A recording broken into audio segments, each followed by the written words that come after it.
లోతుగా ఎంత red book రాజ్యాంగం అనేది వాళ్ళు ఉంటుందో కూడా ఒకసారి ఆలోచించాలి. జర్నలిస్టుల మీద కేసులే, రాజ్యాంగబద్ధంగా ఆర్టికల్ 19 ప్రకారం మాట్లాడుతున్న వాళ్ళ మీద కేసులే, కార్యకర్తల మీద, మా కార్యకర్తల మీద కేసులే. ఇవాళ జరుగుతున్నటువంటి విషయాలు కేవీఆర్ గారిని కూడా పాపం హైదరాబాద్ నుంచి ఎట్లంటే ఒక మనిషిని, ఒక జర్నలిస్టుని లాక్కొచ్చినట్టు లాక్కొని రాలేదు వాళ్ళు.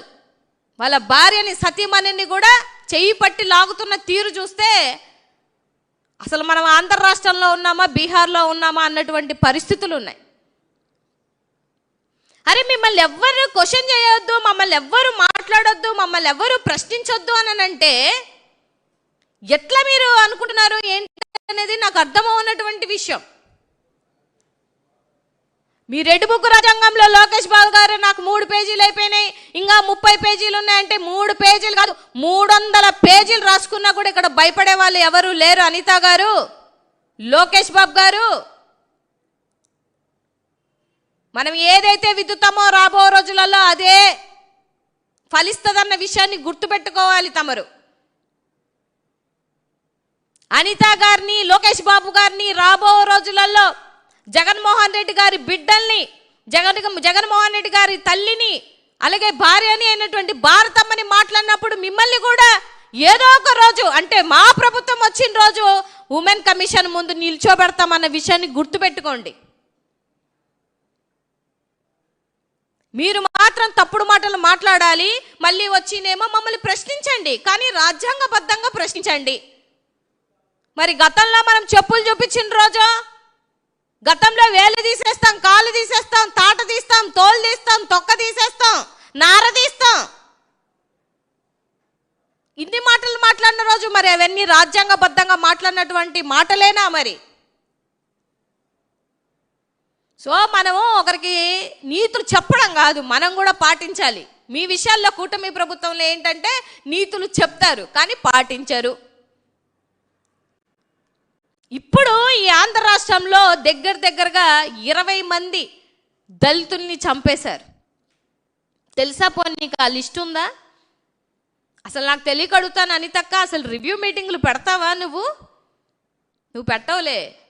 అసలు ఏం జరుగుతుందో నీకు ఎలా తెలుస్తుంది?